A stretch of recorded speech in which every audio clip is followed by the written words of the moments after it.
안녕하세요. 아트의 의학적 시선을 더한 재밌는 예술 이야기 아만나의 임재현 원장입니다.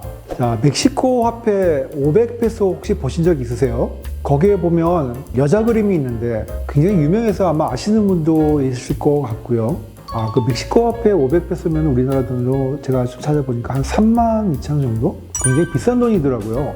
그만큼 굉장히 중요한 인물이 들어가 있을 것 같은데 이 그림도 유명하죠. 이 부서진 기둥이라는 그림입니다. 두 사람 닮은 것 같이 보이죠? 네, 맞습니다. 이 두 여성 같은 사람입니다. 바로 짙은 일자 눈썹이 매력적인 멕시코가 사랑하는 화가 프리다 칼로입니다. 아트와 의학의 만남 아만나. 한마디로 그녀를 표현하자면 인생의 모든 고통을 예술로 승화시킨 화가 이렇게 정리할 수가 있습니다. 신체장애, 교통사고, 또 3번의 유산, 남편의 바람, 이혼. 사실 드라마도 이렇게 쓰면 설정이 너무 심하다, 막장이다 이렇게 욕을 먹을 수도 있을 것 같은데요. 이 칼로의 인생은 사실 어떻게 보면 드라마보다 더 드라마 같은 그런 인생을 살았다고 볼 수 있습니다.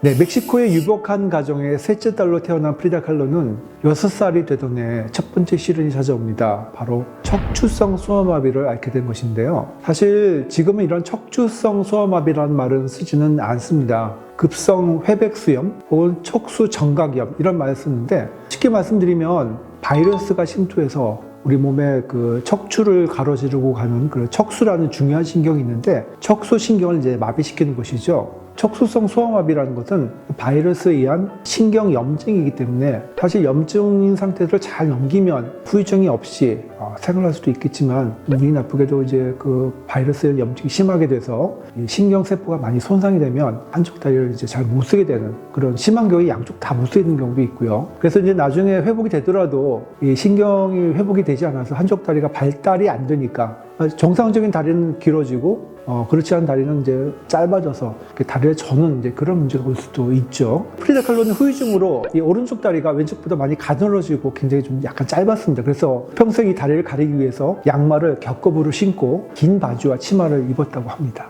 자, 어쨌든 이 어린 칼로는 이에 굴하지 않고 자전거, 수영, 롤러스케이트, 권투 등 다양한 재활 운동을 하면서 다시 걸을 수 있게 됐습니다. 이런 재활 운동은 사실 신경 마비가 왔을 때 굉장히 중요한 치료 중에 하나입니다. 우리가 신경이 마비되면 이제 근육이 이제 굳어버리게 되고 이제 근육도 같이 마비가 오게 되거든요. 그런데 만약에 재활 운동을 제대로 하지 않게 되면 예를 들어서 신경이 좀 재생이 되더라도 이 굳어버린 근육들이 다시 안 돌아옵니다. 즉 신경은 회복이 됐는데 근육이나 관절이 굳어서 못 쓰게 되는 그런 경우가 올 수가 있거든요. 자, 그럼 마비가 왔는데 재활 운동을 열심히 해서 그 마비가 돌아오느냐? 재활 운동 자체가 마비로 돌아오는 게 아니라 이 신경의 어떤 마비가 회복이 되더라도 바로 쓸 수 있도록 우리 몸을 만들어주는 것이죠. 그래서 이런 마비가 왔을 때 재활 운동이 굉장히 중요하다 볼 수가 있겠습니다.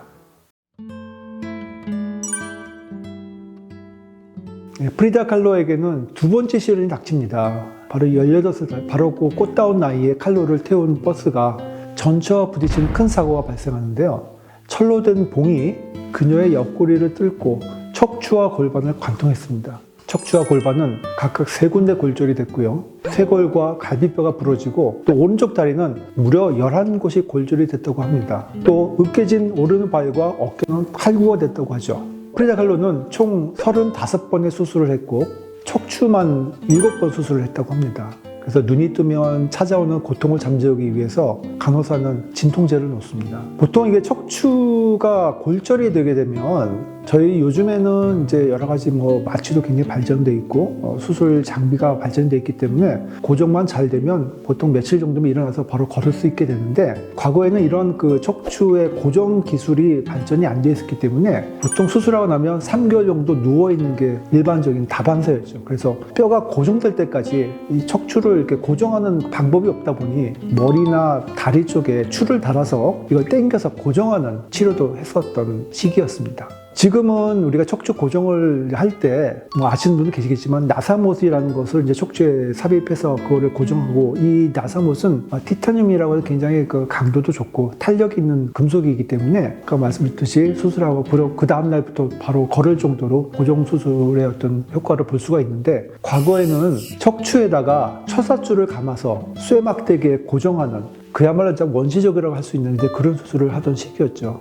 그래서 수술 후에 그런 회복 과정이 굉장히 힘들었던 그런 시기라고 볼 수가 있습니다. 또 수술 후에는 말씀대로 척추를 펴기 위해서 발에는 모래주머니를 달고 이렇게 3개월 정도 이렇게 척추를 잡아당기는 민간요법을 하는데요. 이게 어떻게 보면 굉장히 의학적인 그런 개연성이 사실 있는 치료긴 합니다. 뼈가 부러지게 되면 그 부러진 뼈 주변의 근육이 수축을 하게 됩니다. 즉 골절이 생기면 그쪽이 수축을 해서 잡아당겨져요. 그래서 어긋난 그러니까 뼈가 골절된 부위가 이제 어긋나게 되거든요. 척추도 마찬가지로 골절이 왔을 때 가장 먼저 해야 되는 거는 잡아 늘려서 어긋난 뼈를 맞춰야 되겠죠. 자, 이렇게 해서 칼로는 전신에 깁스를 한 채 약 1년 가까이 침대에 다시 누워 있어야 했습니다. 네, 당시 의사들은 모두 고개를 내저었지만 칼로는 삶에 대한 그 강한 애착과 의지를 내보였고, 그림도 이게 병상에 누운 상태에서 사실 그랬다고 합니다. 그 보조기 그림을 보면 자기 보조기 이렇게 누워서 자기가 그리는 게 사진에 찍히기도 했었어요.